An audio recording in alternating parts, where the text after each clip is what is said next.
We've been hearing that film is back for a while now, but it's only been within like the last 2 years that it's really felt like that's been true. We got the Pentax 17 and the Rollei 35AF last year.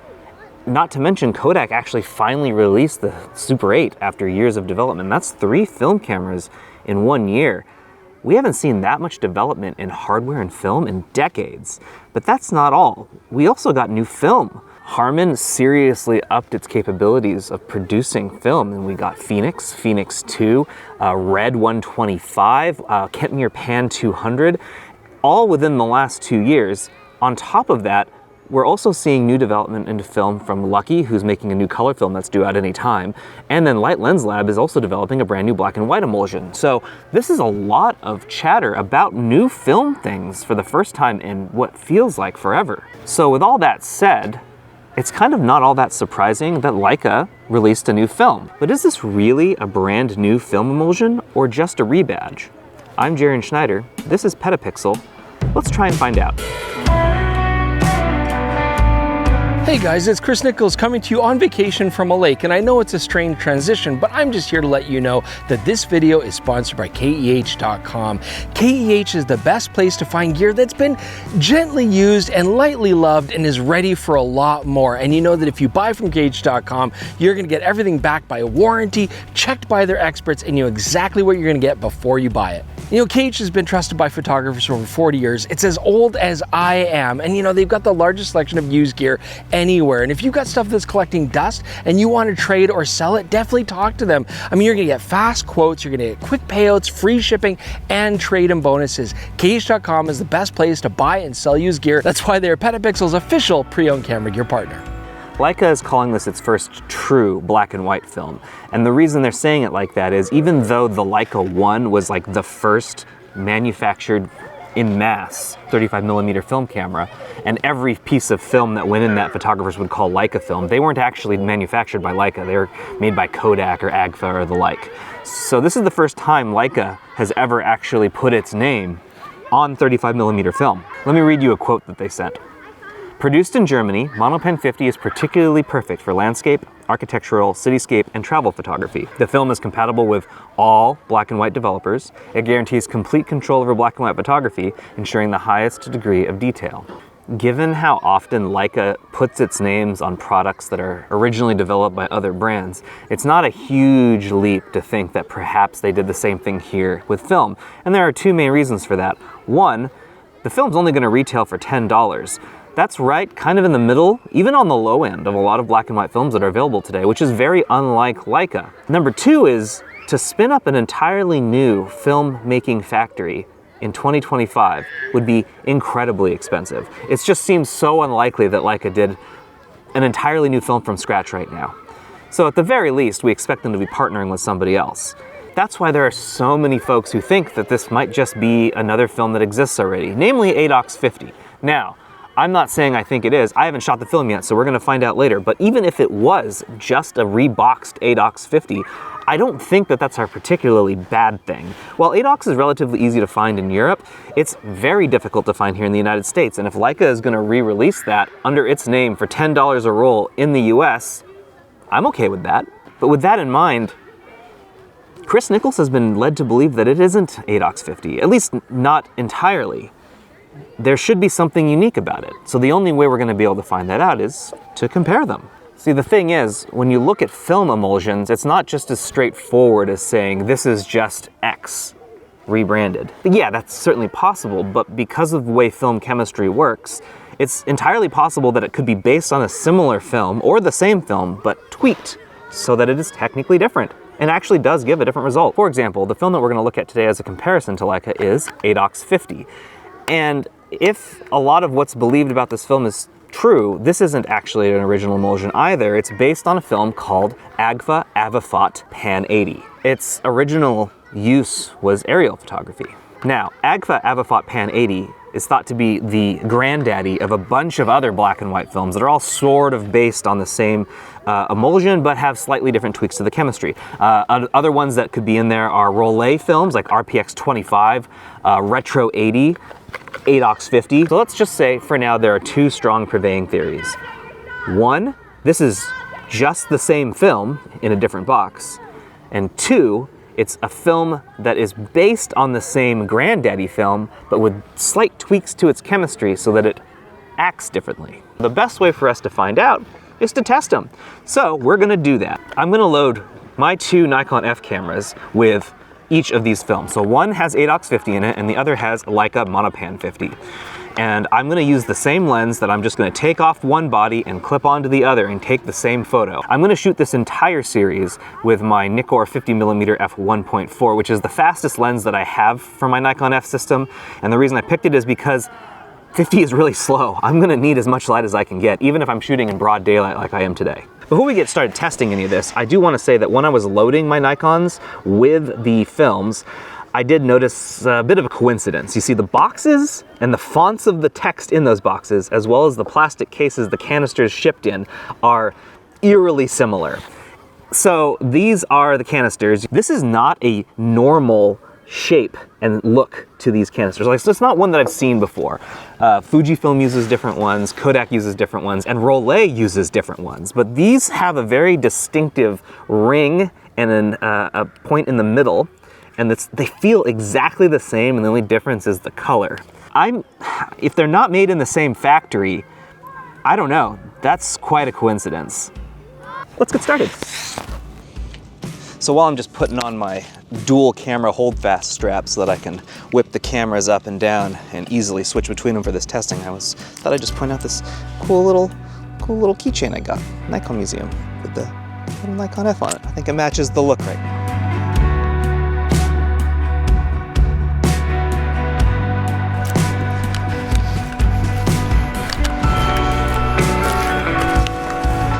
Right in the middle. Pop the lens off.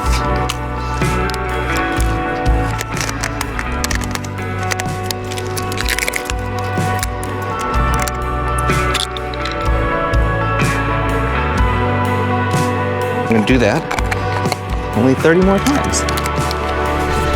Make a shot happen.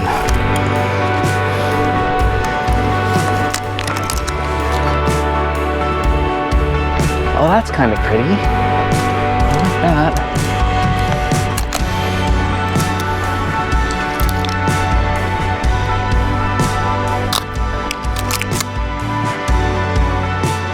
So while we're out here shooting samples in the beautiful Pier Park in North Portland, I thought now would be a pretty good time to explain how a film could be the same base as a different film and yet still be a different film than the other film. Do you follow me? Like, how are we even getting different ISOs and then different looks out of a film that is a base film? Like, how does that chemistry work? I'm a photographer, not a film scientist, so I'm not necessarily going to know what I'm talking about. So I had to go find someone who would, and that person is named Graham Evelyn. He is a former Ilford employee who has a lot of institutional knowledge about how film was made way back in the 80s all the way up until now. And I talked to him over email about some of this, so you'll have to excuse me if I keep looking down at notes, because what he explained is very complicated and I'm trying to dumb it down so that even I can understand it. So let me take out my notes. Film development often includes different sized silver halide crystals. The bigger the area, the faster the film. So a lot of adjustments can be made to provide a specific speed of film. The actual coating thickness can be changed, again, to provide more or less performance for a given crystal density. Contrast can be altered along with tone range, sharpness, and exposure latitude, as well as speed. So you have a wide range of things you can tweak based on what you're trying to achieve. Since Graham worked for Ilford, he has actual knowledge of how this happens. Ilford's pan film is 50 ISO. Ilford black and white films are 125, 40, and 50 ISO, but could be tweaked if they decide to increase the speed. FP4 is a general purpose emulsion that has great latitude, but pan will reproduce tonal range better. For film coating, several layers may be involved that may be coated in one go or several, as black and white films are not single layer, usually. So coating requires specialized machinery, a lot of which isn't made anymore, and the ones that do exist are institutional. So they're being updated over time, but that machinery that's it. That's the machinery that does it. So it actually would be incredibly complicated to start from scratch right now. You would have to rebuild machines that haven't been made, or even, for most people, actively maintained for decades. The only companies that actually can do it are the ones that invest tons of money in it. Light Lens Lab, for example, is investing money in it to make their own film. I imagine Lucky's doing it too, but the one that we have on record that actually shows that it was done recently was Harman. That's why Harman has been able to make new films in the last 2 years, is they invested heavily in new film machinery. Graham continues, all silver halide crystals are only blue and UV light sensitive. Dye sensitizers are added to give you ortho, blue-green, pan, all visible, or IR sensitivity silver halide crystals. All black and white films tend to be single layer coating, but a few have an additional top protection coating where the emulsion is frail and not robust. Silver halide crystals can be formed using silver bromide, or a few other salts that can also provide different final film characteristics. With all that in mind, you can see how you can start with a base film and then end up with a completely different film by the end, simply by what coatings you put on it and what you treat it with. So that's why Chris was led to believe that Adox 50 and Leica Monopan 50 aren't the same film, because they could very well technically not be. But you know, what's most important is, can we see a difference? Really, all of that is neat background science. But if all of the work that was done to each of these films was different, but the end result is exactly the same, well, then that would be disappointing. What we really want to see is, does it render a scene differently? And the only way to really find that out is to take pictures.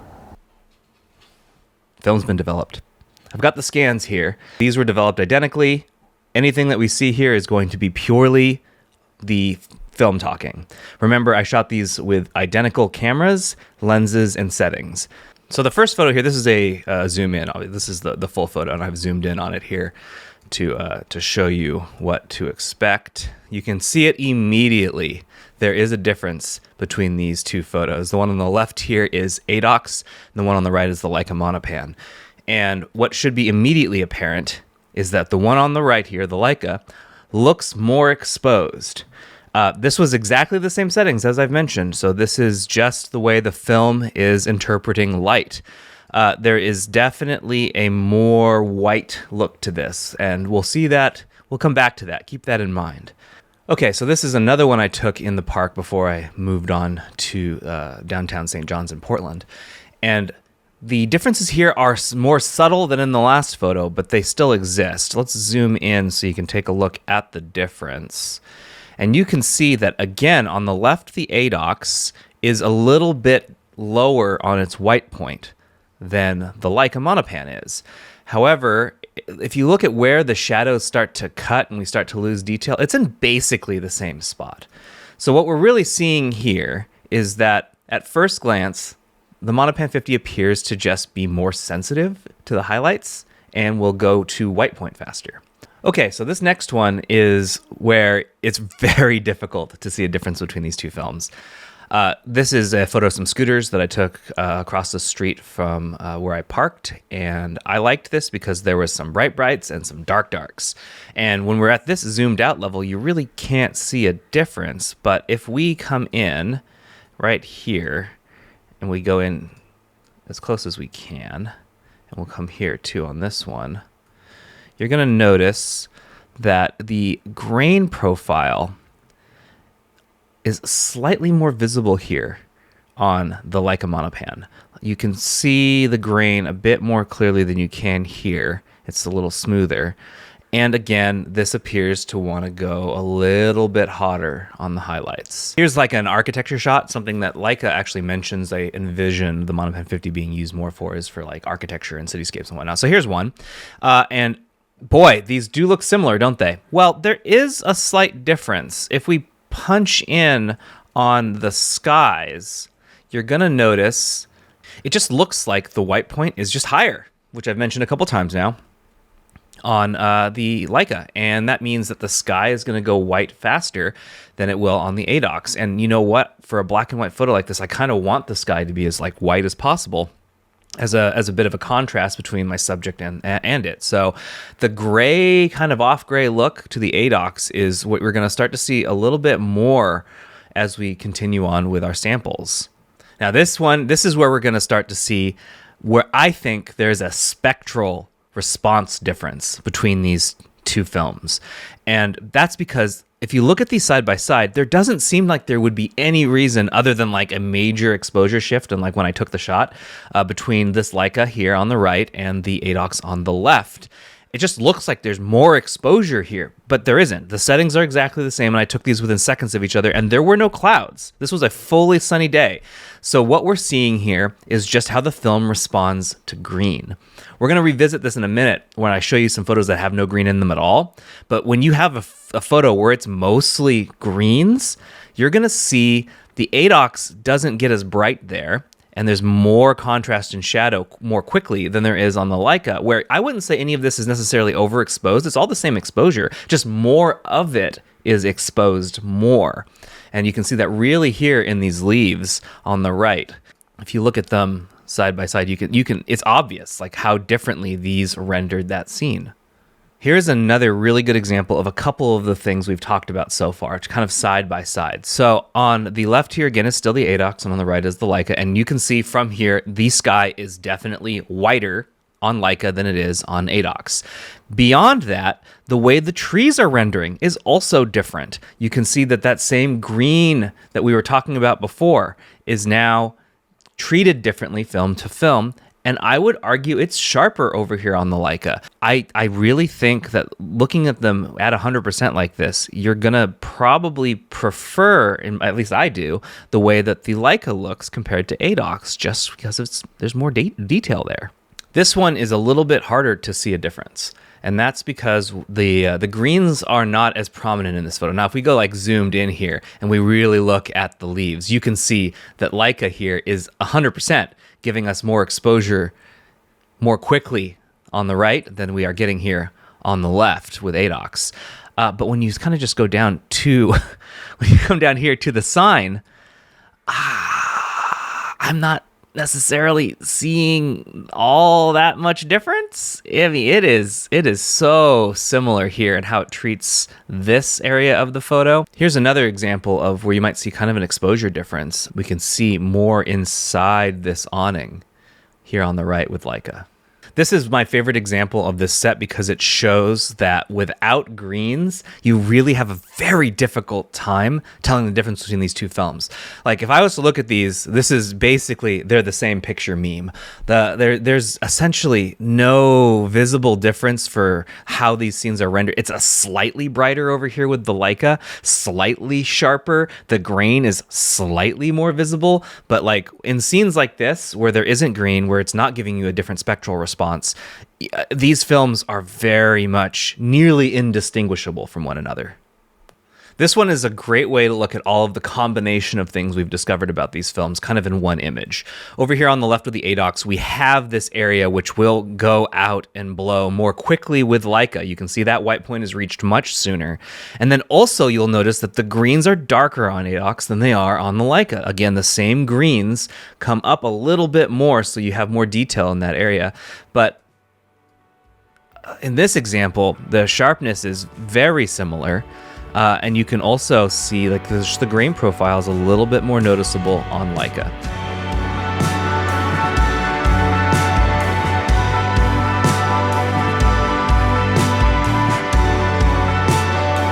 Now, it's not just my opinion that matters. I'm sure all of you would much rather hear what Chris Niccolls and Jordan Drake have to say about it. Well, you're in luck. I sent these files off to them, and they're going to tell you what they think of the difference between Monopan 50 and Adox 50. Okay, so we've got both films here that Jaron has sent us to have a look at. He'd like to have our opinion, Jordan. Which is great. I've shot less than 50 rolls of black and white film in my life, so I'm going to agree with what you say. Less than 50? Yes. That's still a fairly big number. Okay. Well, let's take a look here. So, of course, everybody's saying that these are the exact same film online, but I am definitely noticing some differences here. I think the first thing to talk about is the grain structure. So, the Leica film definitely has a little bit more of a grittier texture to it. Oh, I agree. I'd say, you agree? Yeah, I'd say like maybe slightly sharper edges, not a contrast thing, but just a little bit more sharpness there. I'm seeing also like with the exposure being the same, the Leica tends to maybe have like a little bit of a different response to light, maybe a little bit brighter. Well, brighter, yeah, a little bit brighter. I mean, but you know, this is a good example here. So we're looking at the playground shot here. So here the Adox shot is actually showing us a little bit of a more even exposure. Consistently, the Leica seems to be a little bit brighter, but here we have a very similar exposure. And I would say that the Adox still really does kind of hammer those blacks a little bit more. Oh, absolutely, I agree. You agree? They just tend to block up more. Do you see that? I agree. Yeah, okay, yeah. you agree, right? Absolutely. Yeah, right. Whereas the Leica here, I mean, it's contrasty, but we're getting maybe a little bit more shadow detail, a little bit more grain, definitely a different look. Otherwise, though, like across these shots, the Leica does tend to expose a little bit brighter. This butterfly fence is another good example of where our exposure is very similar. I mean, of course, we're shooting on different cameras. There's gonna be slight variations, but I mean, Jaren's done his homework and trying to get these the same. And here you can see, like, exposure is very similar. We're getting similar shadow detail, and I still feel like the Adox film just blocks things up a little bit more there in the shadows, and the Leica tends to just have a little bit of heat in the highlights. Still getting very similar dynamic range out of both, just kind of different character. The Adox tends to have like a bit of a moodier look to me. Would you agree with that? I agree. Yeah. Yeah, No. okay, yeah, Thinking about it, I agree. You agree with that? Yeah. So like just like a moodier look to it. The Leica is a little bit brighter, but you know, you can see here it's still very, very similar, but there's a definite difference in grain structure. I'd say these films are probably based on similar emulsions, but I don't think they're giving the exact same response. Not only spectrally, but also with grain and also with sort of like overall sharpness. Do you think there's anything in the difference between these two films you couldn't do with like 17 seconds of post-processing to make them match? Well, I mean, the darkroom's a little bit more complicated than 17 seconds. Are you saying like scan it digitally and then fix just, yeah, okay, sure. But Just curve there. yeah, of course. But I agree with everything you're saying. Oh my God. And everything But Jaren said as well. You don't do that to black and white film, Jordan, because then you're just throwing away the magic, the je ne sais quoi of the film itself. Why would you throw that away by just equalizing it in Photoshop after scanning it like a barbarian? Thank you for this opportunity. Anyways, both beautiful films, but there's a difference. And I kind of go back and forth on which one I like better. I don't know. One of the things we did is we equalized the perceived exposure of these two films so that we could kind of take a look at the histogram. And we did notice that the histograms do show a slightly different profile. The curve towards overexposure is slightly sharper on Leica than it is on the Adox HR50. So they do look different. I've hinted a few times that I think that the Adox 50 and the Leica Monopan 50 are at least made in the same factory, even if they are actually different films. And one of the last ways that I think that really seals it for me is what I tried to do with my second roll of Leica film. A friend of mine, David Amell, let me borrow his Fujifilm TX1 because I'm really interested in shooting panoramic photography. This is a really cool camera, and I thought, hey, Leica Monopan 50 might be particularly good for this, especially for like cityscapes. I loaded it in, got it over to the side, closed the door, nothing happened. Turns out there's a known issue with thinner films, namely from Agfa, that just don't read inside this camera as film being loaded. The TX1 just doesn't sense film in there, so it doesn't activate the loading motor. Since there's no manual way to load film into this, I can't shoot like a Monopan 50 on this. There's just too many coincidences here for me not to believe that they weren't at least produced in the same facility. But that doesn't mean they're the same film. They are clearly different.